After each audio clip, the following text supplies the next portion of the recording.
Hello, everybody, and welcome to this episode of the CFO 4.0 podcast. My name is Hannah Munro, and with me today is Michelle Pendergast, who is the Group FD at the Lowry. And I'm being very, very careful to pronounce that correctly. So, welcome, Michelle. It's brilliant to have you on the show.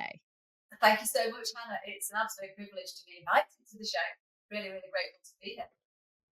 So, tell us a little bit about yourself, Michelle. So, how did you end up at the Lowry and in the role of Group FD? Okay, so I suppose it's quite an interesting journey. Really, it's not the unique transition to an FD role. I've been here at the Lowry now for coming up to 10 years this year. But I started as the head of finance. So I started as the head of finance back in 2014. Prior to 2014, I worked for a big corporation, which gave me an immense amount of experience. I was in group finance and in leisure finance, and it was an incredible journey. I learned a lot there. But I suppose it all started really, my love for the theatre is what drove me to this particular role, because I am genuinely in my dream job. So I've got a massive amount of passion for the theatre. I started off wanting to be a dancer or a performer or sort of a dance teacher. So that was where it absolutely started in the very first instance. I mean, the thought of me being an accountant, well, it was absolutely never on the radar, and it was something that I would never even have contemplated. But as I started through life after dance college, I started to get really interested in the figures. I worked for a small organisation. It was an up-and-coming, fresh, new company, and they needed some finance support and some admin support. And I just was in that office environment and helping them. And that's when I started to get a real taste for, oh, this is what spreadsheets do, or this is what I kind of really got into that business side of an organisation. And one of the partners was a chartered certified accountant, and we kind of sparked together and recognised that there was something there. So I literally gone from dance college to not having any A levels. I did A levels specifically to take me on this journey, and started on the ACCA route. So I started my ACCA examinations at level 1.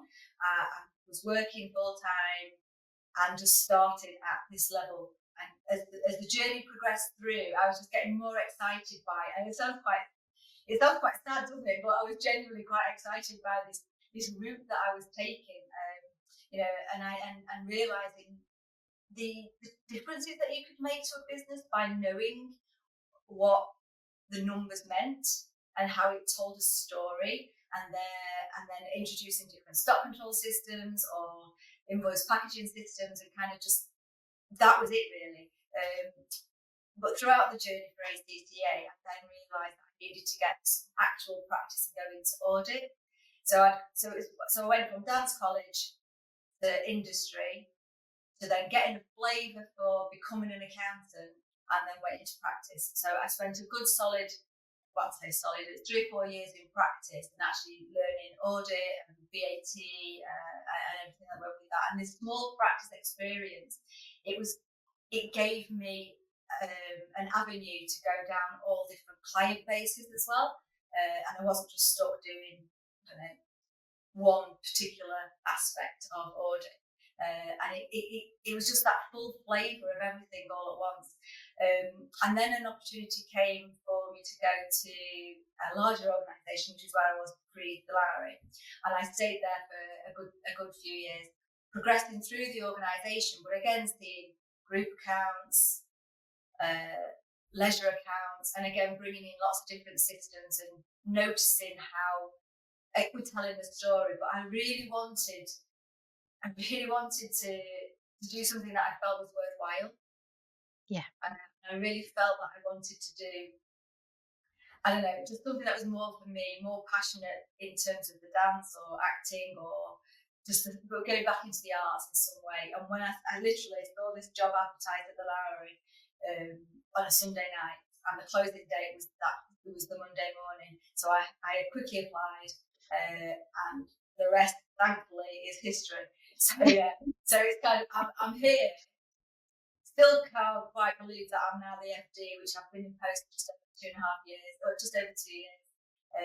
But it's that dream job almost come to itself. I'm doing the arts, I'm doing the dancing, I see it all, and I'm helping the charity be successful in doing what it needs to do, and actually making a difference in terms of helping the finance team be able to deliver it as well. So, yeah, that's a lot.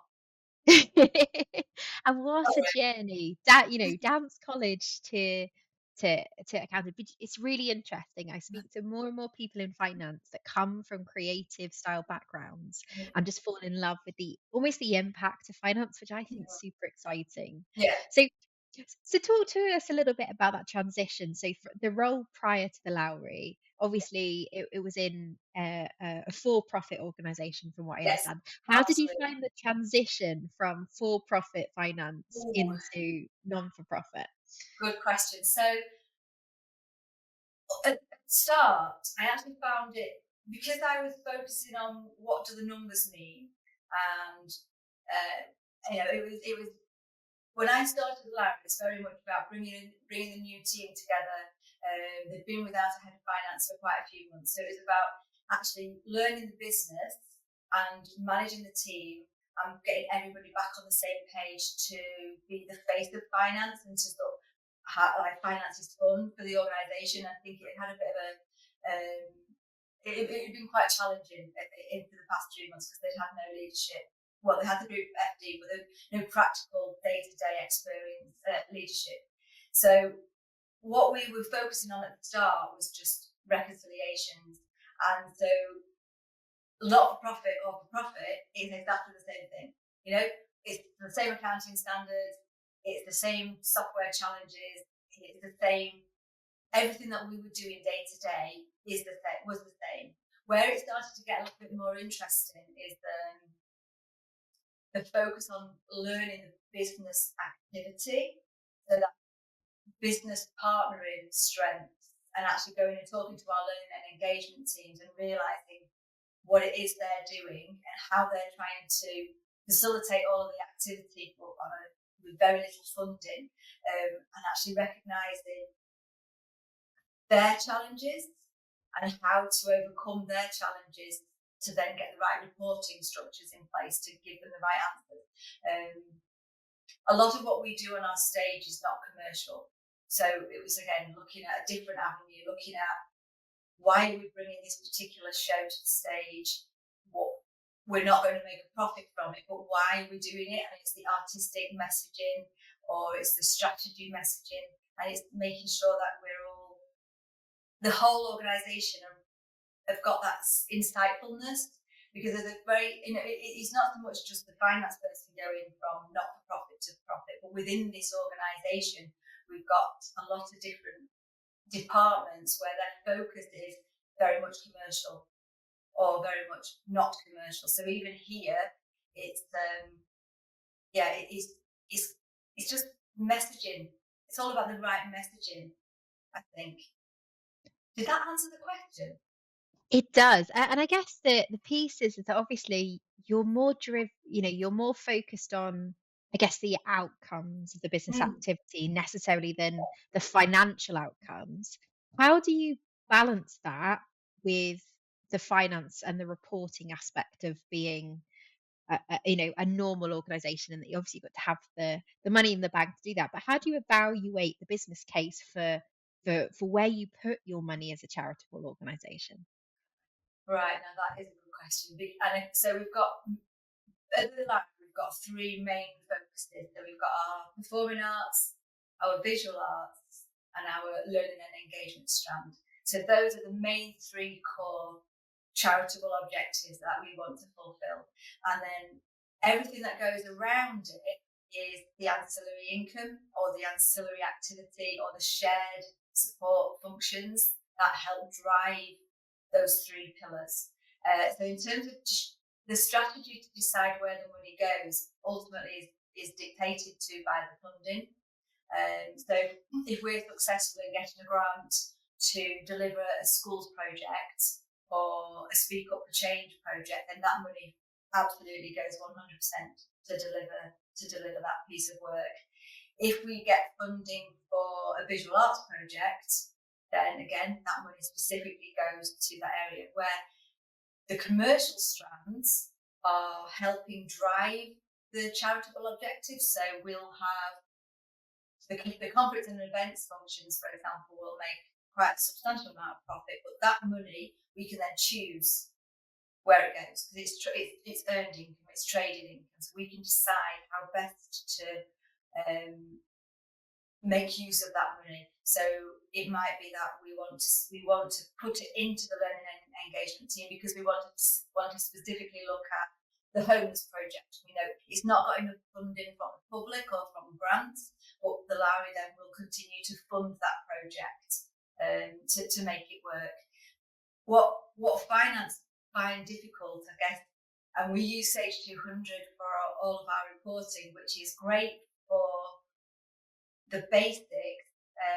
I think we're looking at potentially changing that, going on to Intact or something for the funding avenues, which I know will be incredible. But at the moment, we do a lot of data dumping into Excel, and we look at making sure that the restricted expenditure is aligned to the restricted income for charity objectives. But we also need to make sure that the trust and the board are getting the added value of numbers so that they can see what the numbers are actually telling them. And we're telling the right story through the numbers and seeing that profitability. So in the theatres, for example, we have a programme of shows. We'll maybe do, I don't know, say 500 shows, 900 shows a year, 900 shows a year across 3 different theatres. And we want to be able to tell the profitability of every single show that's coming through the door, whether that's the technical equipment that needs to be bought to facilitate that show, or the marketing that needs to be done to get more audiences to come and see that show, down to the colour of the dance floor. What colour stage does it need, or what lighting does it need? And it's absolutely the level of detail we go into is incredible. And I remember when I first came to the Lowry, and I saw the very first time I saw the management accounts pack. It's 18 cost centres. And every cost centre is down to the pound, and the level of detail that we go to is incredible. But you need that detail to make the summaries, right? Because if the summary, it's no good just looking at that high level summary without having that detail to back it up. So yes, every single show, every single restaurant meal, we know that fine detail.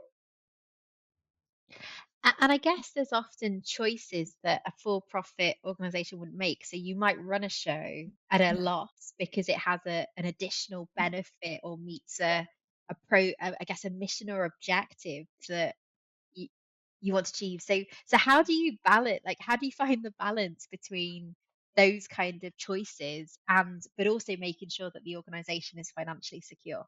Yeah, so as an organisation, we love to say yes. Yeah, we rarely say no. We've recognised that we need to say no more, but we don't. And we pride ourselves on that. We do Yeah. things differently, and we do want to say yes a lot. I think we just need to.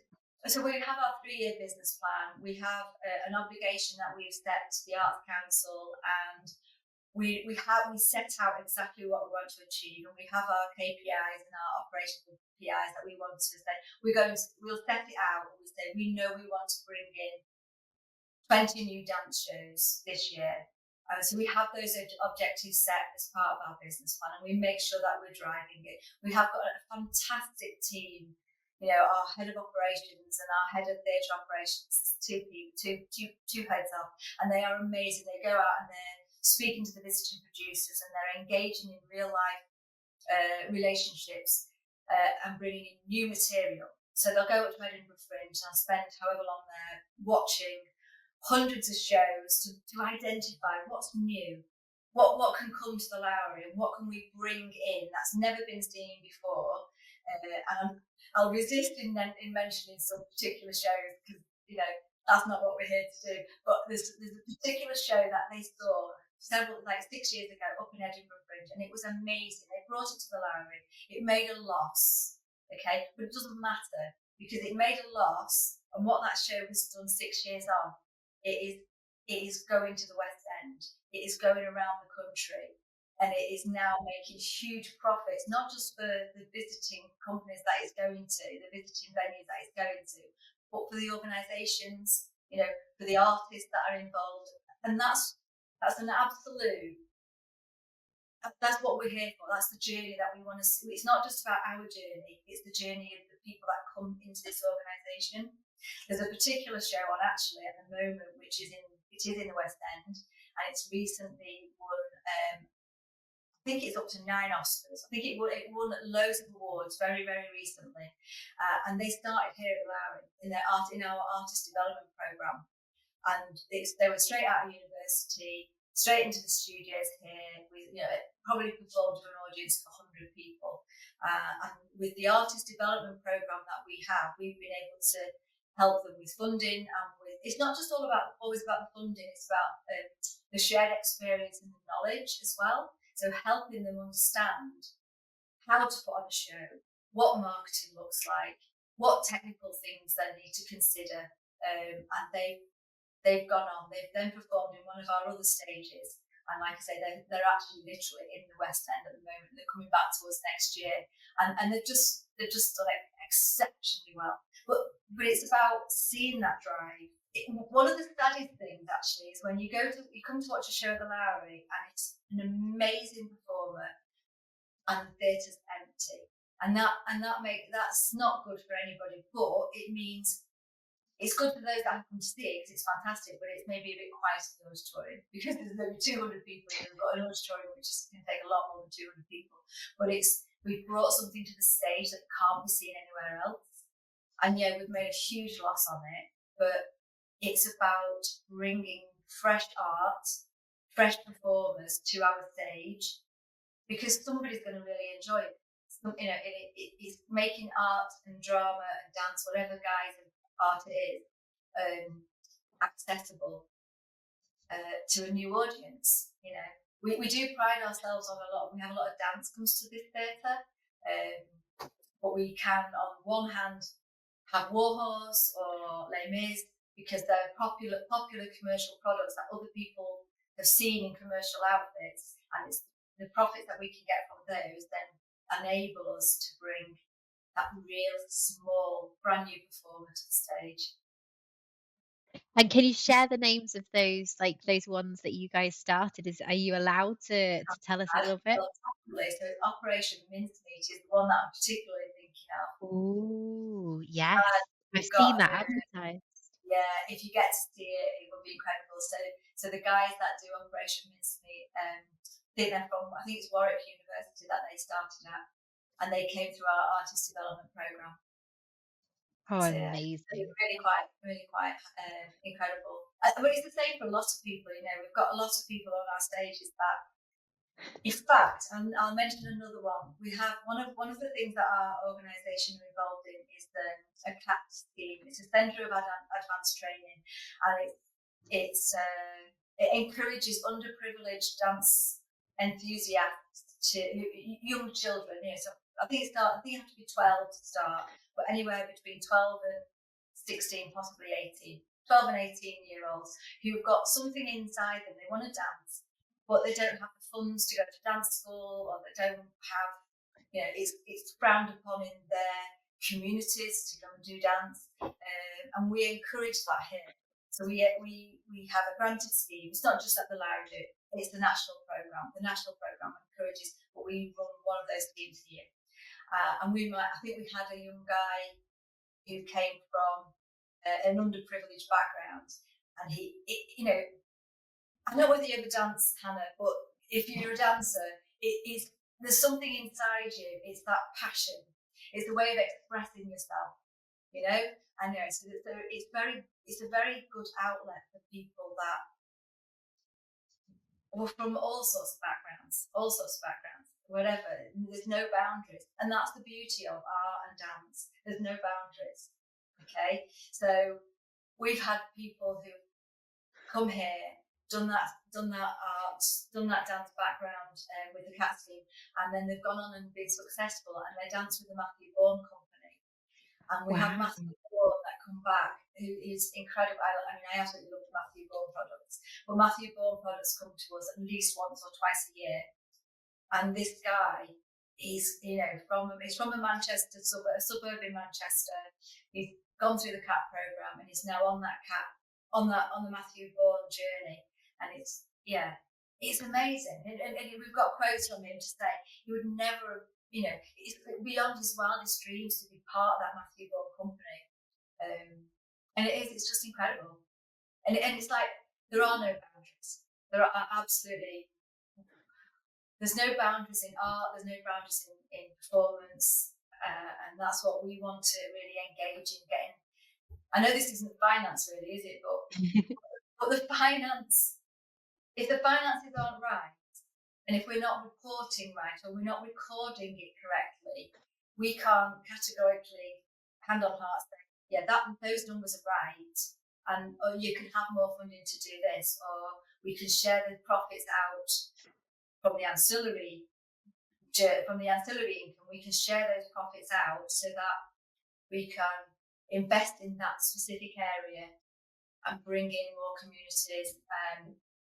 Or we can have in our hospitality areas, we can specifically say, right, we're going to open up that specific area and we can do discounted coffee, discounted tea, whatever, to that particular area of community, because it's about getting new people in to explore and experience everything that we've got to offer. And I think that's the point, isn't it? It's about there's a higher goal for the organization that finance is enabling. But if Yes, you don't do finance well, then that organization can't deliver on its mission. So yes. so I guess that's my next question is, there's obviously the impact. I can hear how passionate you are about the impact that the Lowry has, which is wonderful. But how do you forecast in a way? Because you mentioned obviously there's some shows that you're doing that are naturally pre-built products. They're well-known shows like The Miz. Gosh, that's been around for Yes. years. I remember seeing that when I was 8. So yeah, secret a musical fan here, guys. If you didn't know that about me, I love musicals. But how do you balance the sort of the how do you get the balance between the for profit piece and the non-profit, and how do you make sure that your forecasts are accurate, because there's quite severe consequences, aren't there, if you don't deliver on the number that you need to hit. Yeah, no, um absolutely. Yeah, so we do an annual budget, as most companies do, and our starting point for our annual budget is the indicative program. So we literally it's quite a long process. It's a good 2 or 3 months process of start a budget process to the end of the budget process. And our head of theatre operations will know it will have the shape of the program doesn't really change. So we know that we're potentially going to have 3 or 4 big numbers, 3 or 4 big commercials, 10 dance, 20 one-nighters, 50 comedians, kind of thing. So the shape of the program doesn't change year on year. What changes is the title. So we'll know quite well in advance what our Christmas shows are going to be. So we're already on sale with our 25, 26 Christmas shows. So so we do sell quite well in advance. So we'll know on an annual program, April through to March, what have we already got booked? What are the gaps? What are we missing? And actually, let's see what's available. So we can maybe put a week-long drama in that space. We'll put a 2-week-long musical in that space. So it's about ensuring that the titles are strong enough to their market, and that is a challenge. We have fallen foul. I think last year's budget we had a 2-week musical booked in for 2 weeks. Was it 3 weeks even? And it was a big title, it was a big show, big numbers, and then before we even hit 1st of April, it was no longer going to happen. We knew before the budget year even started that particular show was not going to happen, and it made a huge dent in the budget. But one way we do overcome that is we forecast monthly. So we reforecast monthly. In fact, I think we're in the process of changing that to be 2 monthly, just because of the volume of work that it takes and the time that it takes. So we're the constant looking and refreshing. So the indicative program is a live document as well, so it's quite organic. So on a daily basis, the team are knowing, actually we're not going to sell 100,000 tickets. It's going to be more like 120,000, or it's going to be more like 80,000. It's very agile in that regard. We recognise well in advance of the show happening what it's going to be like in reality. So we know how much the visiting producer is going to give us for the marketing, for example, what the assets of the marketing look like.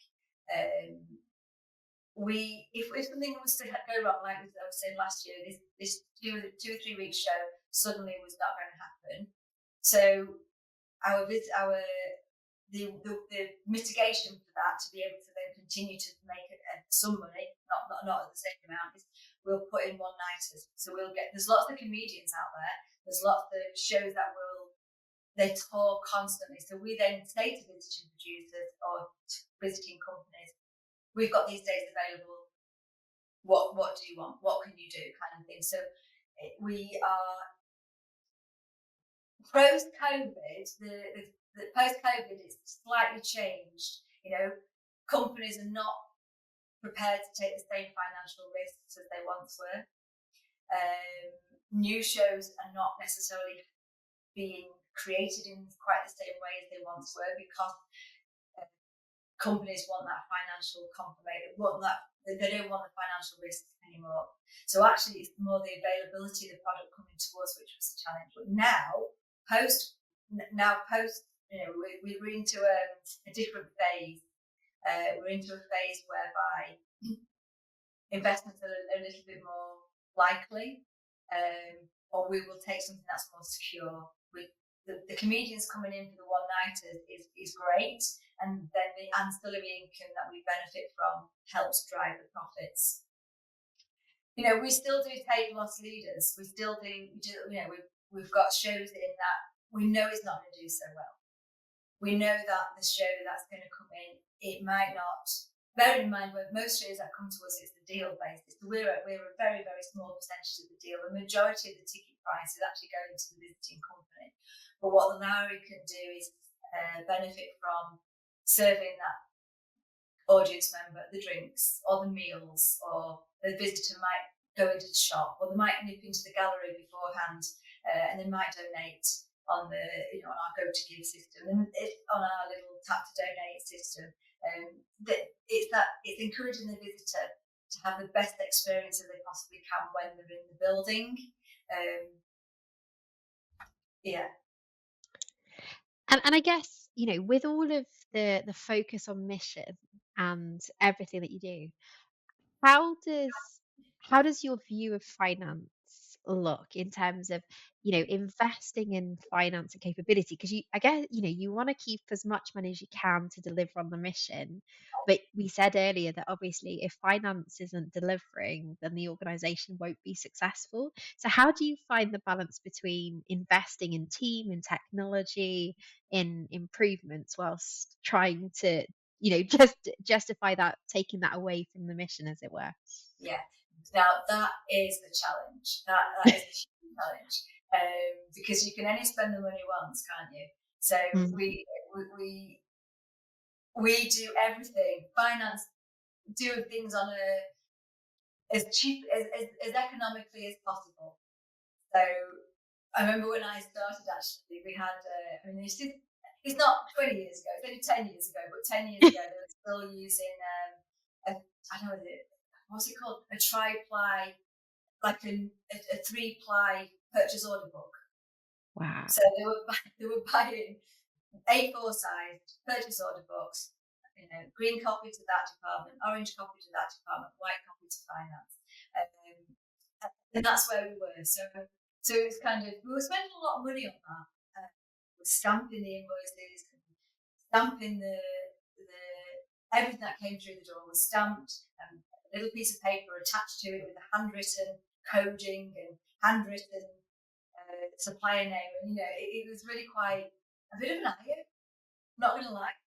And I was thinking, why do we do this? So yes, we weren't about to go out and buy a new purchase order system, or have the best document management system, or anything of that regard, because we needed to do everything.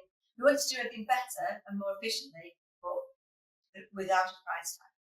But so we went as fast as we could. We converted all of that paper trail to an Excel purchase order system.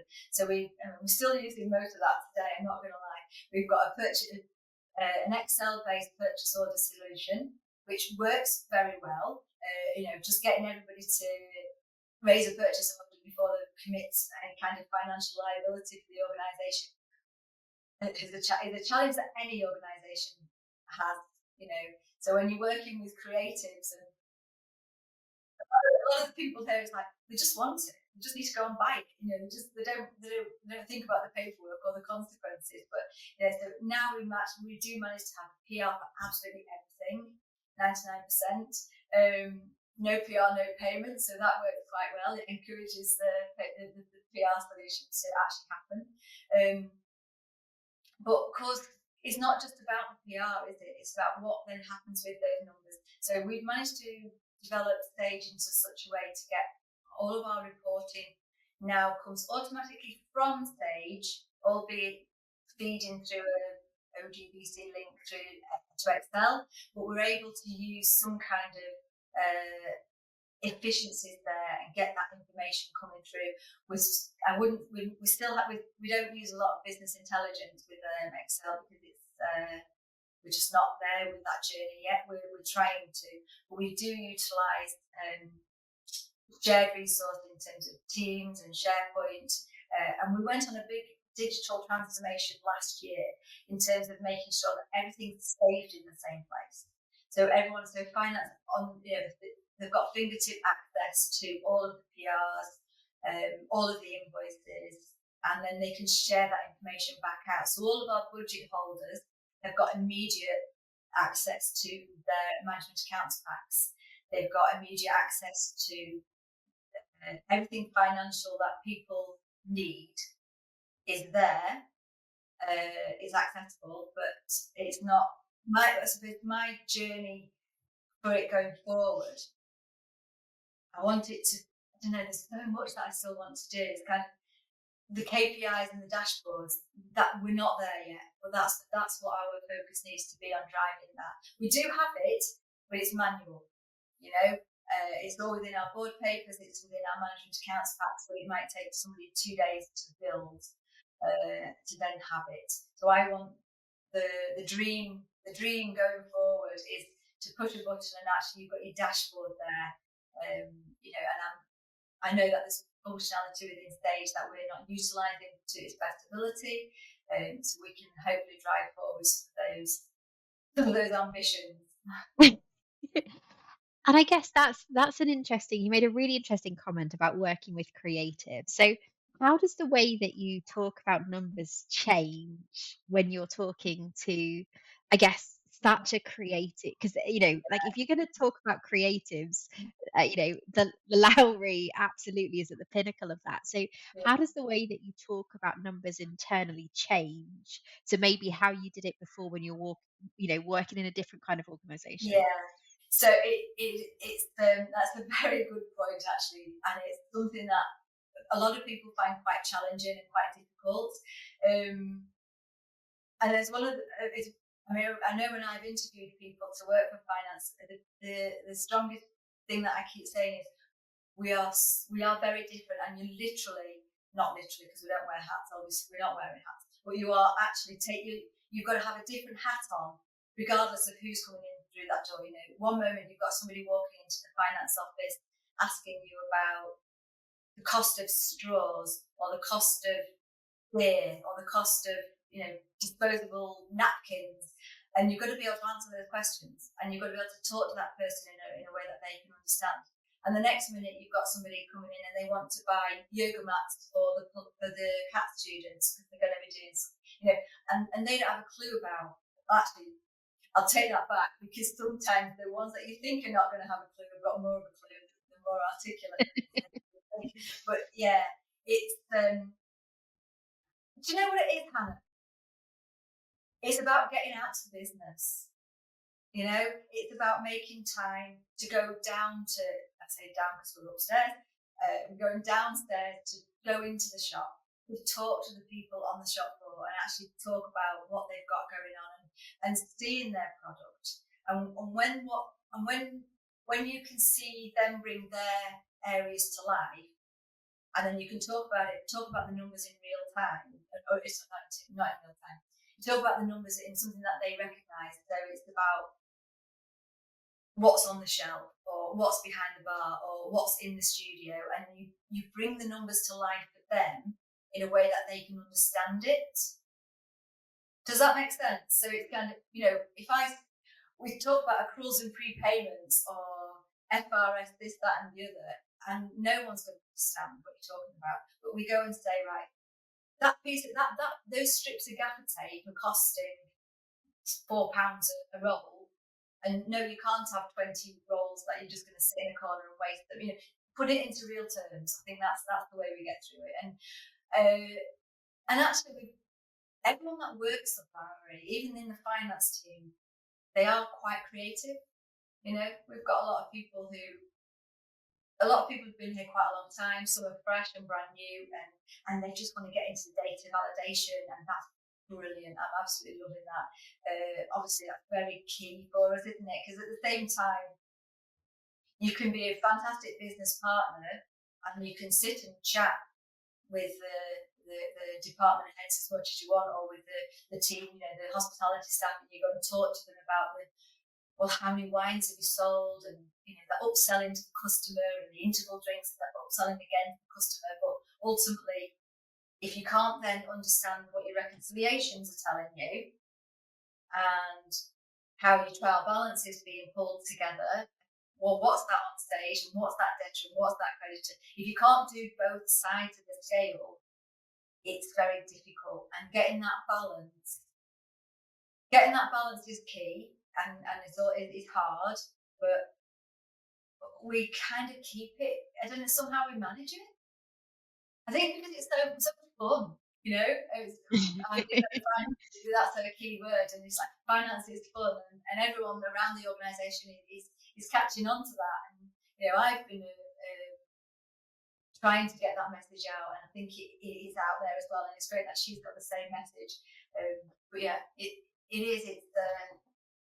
it's as much about changing how you talk to the individual people around the organisation so that you're helping them understand. Speaking their language. I think we get it. I think we're managing it. We seem to be managing it. You definitely seem to be managing it, Michelle.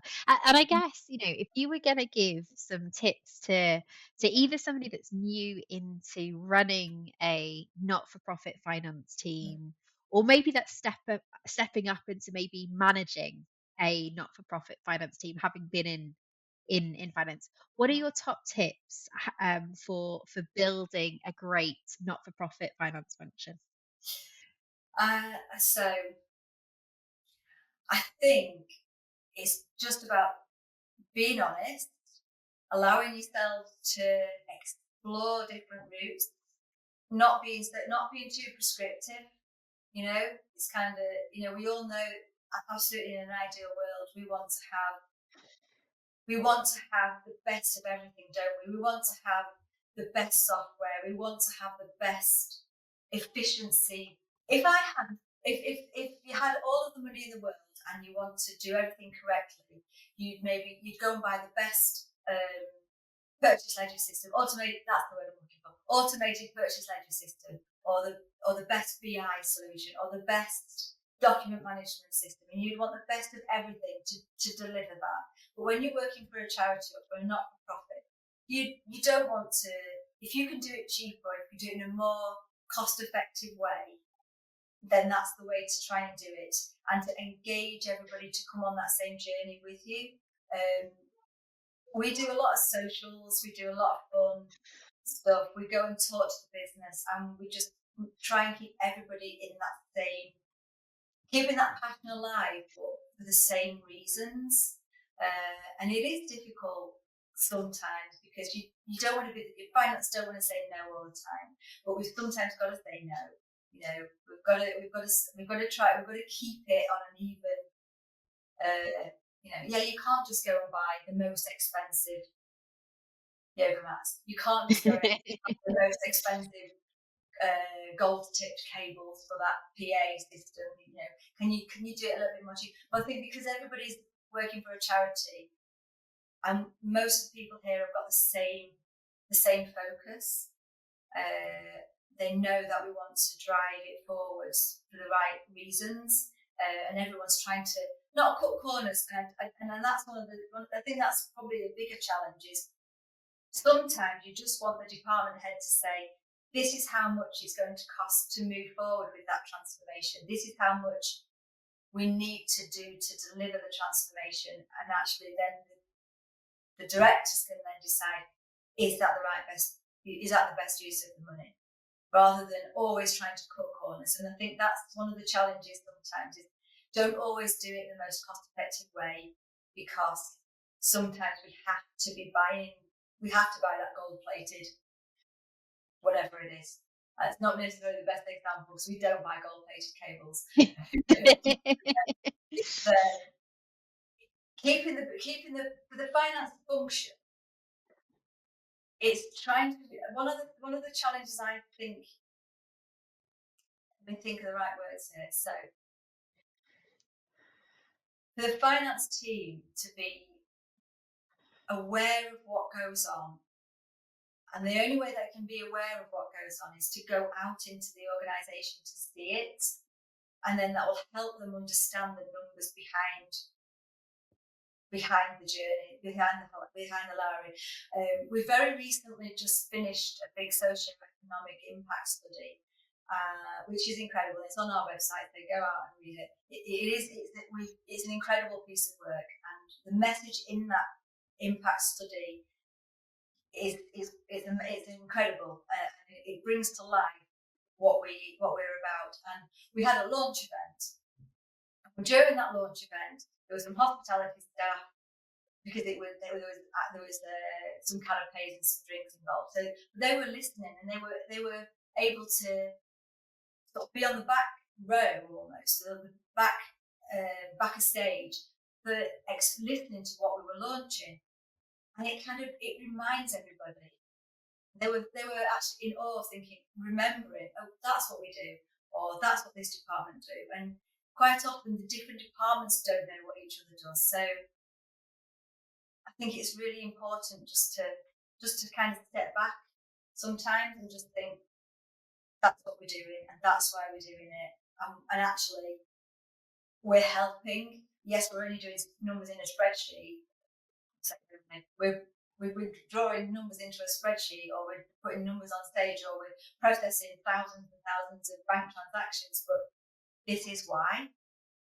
So it's just reminding people why we do things and keeping the spirit high to a show every now and then. Absolutely. And to be fair, I think you have obviously have the passion and drive to take the finance team forwards and propel them into delivering what the the Lowry needs. Yeah. So you've told a great story about the Lowry, and I think anyone that's listening to the podcast is obviously probably quite interested in learning more about the organisation. At least I hope they are, because yeah, it's a great one. So if people want to learn more about the Lowry, about what you guys are doing, where is the best place to find you? I'd say social media. But yeah, so our website is just thelowry.com. We're all over social media. We're definitely all over Facebook, Instagram, Twitter, possibly LinkedIn. We've got a fantastic social media team. So just social media basically, and obviously come and visit to us, because we're a public building. We're free to get in. You can come and have a wander around. Go and buy a cup of coffee, help my ancillary income. Yeah. And it's a fantastic area. It's a great day out. We have lots of school children come into the organisation, come into the building, and it's a great place to be, to just sit and just people watch, and then come and see. Brilliant. So, well, thank you so much, Michelle, for joining me on the podcast today to Thank talk about you. your journey and the journey that Lowry's been on over the past 10 years to drive that finance function forwards. We will put all the links to the show if anyone's interested in checking it out, which I do recommend you do.